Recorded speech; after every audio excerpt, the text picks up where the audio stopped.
প্রিয় দর্শক, হালত যদি খুবই সংকটময় হয়, পরিস্থিতি যদি খুবই সংকটময় হয়, প্রিয় দর্শক, এই কঠিন পরিস্থিতিতে, এই কঠিন হালতে মুক্তির জন্য চলতে ফিরতে উঠতে বসতে এই মূল্যবান দোয়াটি আপনি পাঠ করুন।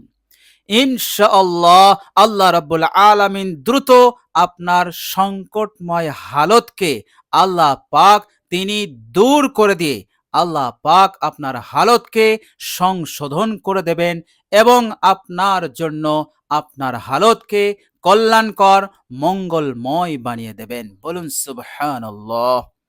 প্রিয় দর্শক, যে কোনো পেরেশানি, যে কোনো দুশ্চিন্তা, যে কোনো টেনশন এবং যে কোনো বিপদের মধ্যে থাকলে আপনি চলতে ফিরতে উঠতে বসতে দোয়াটি পাঠ করুন।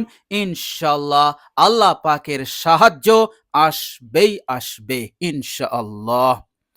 প্রিয় দর্শক, শুধু তাই নয়, দোয়াটি পাঠ করার সাথে সাথে আল্লাহ পাককে আমরা যে নাফরমানি, তিনার হুকুমকে অমান্য করে যে গুনাহ আমরা করে ফেলেছি, আর আল্লাহ পাক এর জন্য আমাদের ওপরে যে অসন্তুষ্ট হয়ে আছেন, যে নারাজ হয়ে আছেন, আল্লাহ পাক তিনি সন্তুষ্ট হবেন, তিনার নারাজগি দূর হয়ে যাবে, তিনার ক্রোধ, তিনার যে রাগ সেটা দূর হবে এবং আল্লাহ পাক আমাদের ওপর খুশি হবেন এবং সাথে সাথে আমাদের আমল নামা হতে সমস্ত কালো দাগকে তিনি মিটিয়ে দেবেন, জীবনের সমস্ত গুনাহ রাশিকে তিনি মাফ করে দেবেন। প্রিয় দর্শক, শুধু মাফ করবেন না, তিনি আমাদের ওপর রহমশীল হয়ে থাকবেন, দয়াশীল হয়ে যাবেন। অর্থাৎ আল্লাহ পাক আমাকে আপনাকে কবুল করবেন এবং কবরের জিন্দেগিতে আল্লাহ পাক আমাদেরকে হেফাজত করবেন, কবরের আযাব গজব হতে রক্ষা করবেন, কিয়ামতের দিনে আপনাকে আল্লাহ পাক জান্নাতি বানাবেন। কেননা পৃথিবীর কোনো মানুষ আল্লাহ রাব্বুল আলামিনের রহমত ছাড়া, তিনার দয়া ছাড়া কেউ জান্নাতে যেতে পারবে না। তো প্রিয় দর্শক, আল্লাহ রাব্বুল আলামিন শুধু গুনাহ মাফ করবেন না, সাথে সাথে তিনি আপনার প্রতি রহম করবেন এবং দুনিয়ার বুকে আপনার সংকটময় হালতকে আল্লাহ পাক দূর করে দেবেন, আপনার হালতকে ঠিক করে দেবেন। আল্লাহ পাক আপনার মুখে হাসি ফোটাবেন, খুশহালি আল্লাহ পাক দান করবেন, চैन সুকুন দান করবেন, সব কিছুর অভাব গুরবতের কষ্টকে আল্লাহ পাক দূর করবেন এবং আল্লাহ রাব্বুল আলামিন আপনাকে সচ্ছলতার মধ্যে আল্লাহ পাক আপনাকে রাখবেন। বলুন সুবহানাল্লাহ। প্রিয় দর্শক, এইভাবে করে আল্লাহ রাব্বুল আলামিন আপনার মনের আশা আকাঙ্ক্ষাও তিনি পূরণ করে দেবেন ইনশাআল্লাহ। প্রিয় দর্শক, আপনার জীবনে যদি অনেক শত্রু থাকে, বড় বড় শত্রু, শক্তিধর, তারা আপনার থেকে ক্ষমতায় অনেক প্রবল, প্রিয় দর্শক, চলতে ফিরতে আপনি এটি পাঠ করুন। আল্লাহ রাব্বুল আলামিন ওই প্রবল শক্তিধর শত্রুকে আল্লাহ পাক আপনার মোকাবেলায় পরাজিত করবে। আল্লাহ রাব্বুল আলামিন তার অনিষ্ট হতে আল্লাহ পাক হেফাজত করবেন, তার হিম্মত হবে না, ক্ষমতা হবে না আপনাকে কষ্ট দেওয়া, আপনাকে পেরেশানির মধ্যে ফেলা, আপনার উন্নয়নে বাধা দেওয়া, বিঘ্ন সৃষ্টি করা, এটি তার আর ক্ষমতা হবে না, বরং সে আপনার কাছে নত হবে, পরাজিত হবে। এইভাবে করে আল্লাহ পাক আপনাকে জয়ী করবেন। বলুন সুবহানাল্লাহ। প্রিয় দর্শক, আমাদের জিন্দেগিতে অনেক উন্নয়ন কাজে, উন্নতির কাজে, আপনার নিজস্ব কাজে অনেক মানুষ আছে যারা বাধা সৃষ্টি করে, যারা আপনার উন্নয়নকে স্টপ করে দিতে চায়, রুখতে চায়, আর আপনি কিছুই করতে পারেন না। প্রিয় দর্শক, এভাবে করে অনেক শত্রু আছে যাদেরকে আপনি চেনেন না, যারা আপনার কাছে অপরিচিত, কিন্তু আল্লাহ রাব্বুল আলামিন জানেন যে আপনার শত্রু কে কে এবং তাদের চক্রান্ত কি। ইনশাআল্লাহ চলতে ফিরতে দোয়াটি পাঠ করুন।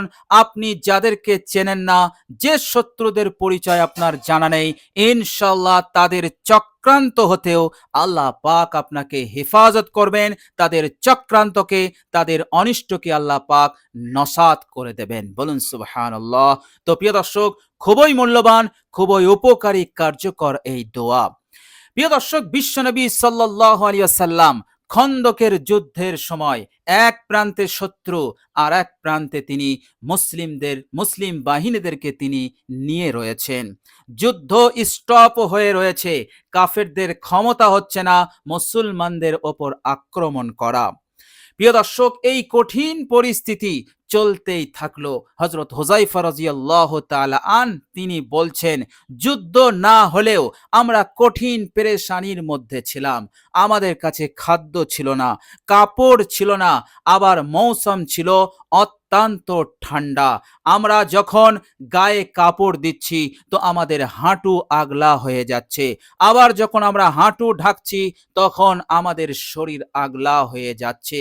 আর এদিকে কনকনে ঠান্ডা, আবার অপরদিকে শত্রু বাহিনী রয়েছে, সর্বদা সজাগ থাকতে হচ্ছে। এই কঠিন পরিস্থিতিতে, পেরেশানিতে যুদ্ধ বন্ধ হওয়ার কোনো লক্ষণ আমরা দেখতে পারছিলাম না। ফলে আমরা সেখান হতে মদিনাতেও ফিরে আসতে পারছিলাম না। এই কঠিন পেরেশানিতে আমরা আল্লাহ রাব্বুল আলামিনের কাছে মদদ কামনা করতে লাগলাম। আল্লাহ রাব্বুল আলামিন সাহায্য করলেন, এমন সাহায্য করলেন যে শত্রু আর টিকে থাকতে পারল না। তারা সিদ্ধান্ত নিল যে এইভাবে করে যুদ্ধ করা যায় না, এইভাবে থাকলে আমরা পরাজিত হব, এখনই আমাদেরকে স্থান ত্যাগ করতে হবে। আল্লাহ রাব্বুল আলামিন গভীর অন্ধকার দিলেন এবং প্রবল বাতাস প্রবাহিত করে দিলেন, ঘূর্ণিঝড় সৃষ্টি করে দিলেন। ফলে তাদের সমস্ত তাঁবু ভেঙে চুরমার হয়ে গেল, অনেক তাঁবু হাওয়ায় উড়ে চলে গেল। ফলে তারা কঠিন পেরেশানির মধ্যে পড়ে গিয়েছিল। এই জন্য তারা সিদ্ধান্ত নিয়েছিল যে এখানে থাকা আমাদের যাবে না।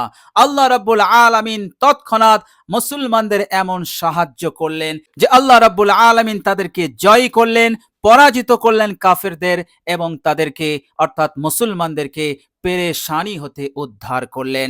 এরপর বিশ্বনবী সাল্লাল্লাহু আলাইহি সাল্লাম মুসলিম বাহিনীদেরকে নিয়ে তিনি হাসি খুশি আনন্দিত হয়ে সেখান হতে মদিনায় ফিরলেন। বলুন সুবহানাল্লাহ। তো প্রিয় দর্শক, যে কোনো পেরেশানি, যে কোনো সংকটময় হালত দূর হবেই হবে যদি আপনি এই মূল্যবান দোয়াটি চলতে ফিরতে পাঠ করতে পারেন। প্রিয় দর্শক, আপনি কতবার পাঠ করবেন? আপনি চলতে ফিরতে মাত্র ৪১ বার পাঠ করেন, ইনশাআল্লাহ আল্লাহ পাক অবশ্যই আপনাকে সাহায্য করবেন। প্রিয় দর্শক, চলুন এবার আমরা জেনে নেই সেই মূল্যবান দোয়াটি কি।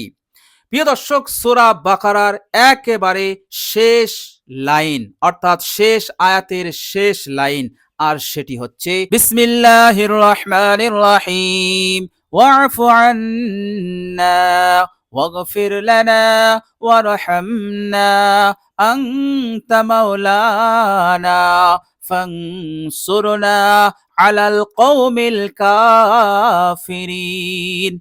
প্রিয় দর্শক, এই মূল্যবান লাইনটি, আয়াতটি আপনি পাঠ করবেন। চলতে ফিরতে আপনি ৪১ বার পাঠ করবেন। ওয়া'ফু আন্না ওয়াগফির লানা ওয়ারহামনা আনতা মাওলানা ফানসুরনা আলাল কওমিল কাফিরিন।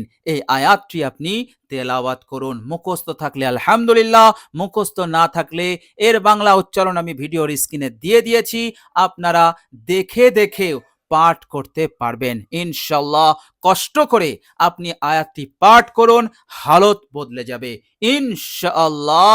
আপনার পরিস্থিতি বদলাবেই বদলাবে। আপনার জীবনে যত শত্রু আছে, কোন শত্রু আপনার কোনো ক্ষতি করতে পারবে না। আল্লাহ রাব্বুল আলামিন তাদেরকে পরাস্ত করবেন এবং তাদের সব চক্রান্তকে আল্লাহ পাক তছনছ করে দেবেন ইনশাআল্লাহ। এভাবে করে আল্লাহ রাব্বুল আলামিন সব দিক হতে আপনাকে সাহায্য করবেন, মদদ করবেন ইনশাআল্লাহ। তো প্রিয় দর্শক, আল্লাহ রাব্বুল আলামিনের কাছে দোয়া করি আল্লাহ রাব্বুল আলামিন যেন আমাদেরকে এই আমলটি করার তৌফিক দান করেন। সকলে বলি আমিন। প্রিয় দর্শক, ভিডিওটি এ পর্যন্ত দেখার জন্য আল্লাহ রাব্বুল আলামিনের কাছে দোয়া করি আল্লাহ রাব্বুল আলামিন যেন আপনাদের জিন্দেগি হতে সব পেরেশানিকে দূর করে দেন। টেনশন দুশ্চিন্তাকে দূর করে দেন। ঘরে অশান্তি থাকলে সেটা যেন আল্লাহ পাক দূর করে দেন। মিল মহাব্বত ভালোবাসা আল্লাহ পাক যেন সৃষ্টি করে দেন। আয় উন্নতি দান করেন। প্রমোশন যেন আল্লাহ রাব্বুল আলামিন দ্রুত করে দেন। আল্লাহ রাব্বুল আলামিন আর্থিক পরিস্থিতিকে আল্লাহ পাক যেন শক্ত করে দেন। এভাবে করে দায়ে বাঁয়ে সামনে পিছনে সমস্ত দিক হতে অনিষ্টকারীর অনিষ্টতা হতে, চক্রান্তকারীর চক্রান্ত হতে যেন হেফাজত করেন। আল্লাহ রাব্বুল আলামিন যেন এই দুনিয়ার প্রত্যেক মুসলমানের জান মালকে যেন হেফাজত করেন। বিশেষ করে ফিলিস্তিনি মুসলমানদেরকে আল্লাহ পাক যেন হেফাজত করেন। তাদের জান মাল আবরুকে যেন হেফাজত করেন। তাদের ইজ্জতকে আল্লাহ পাক যেন হেফাজত করেন। আল্লাহ রাব্বুল আলামিন বদরের যুদ্ধের ন্যায় যেন তিনি ফেরেশতা দিয়ে যেন তাদেরকে সাহায্য করেন। এইভাবে করে গোটা দুনিয়াতে যত মুসলমান মাজলুম আছে আল্লাহ পাক তাদেরকে যেন হেফাজত করেন, তাদেরকে যেন সাহায্য করেন। সকলে বলি আমিন। প্রিয় দর্শক, কমেন্ট বক্সে একবার আমিন লিখে দেবেন। আজ এ পর্যন্তই। সকলে ভালো থাকবেন, সুস্থ থাকবেন এবং ভিডিওটি ভালো লাগলে একটি লাইক এবং শেয়ার করে দেবেন। শেষে আমার আন্তরিক সালাম নেবেন। আসসালামু আলাইকুম ওয়া রাহমাতুল্লাহি ওয়া বারাকাতুহু।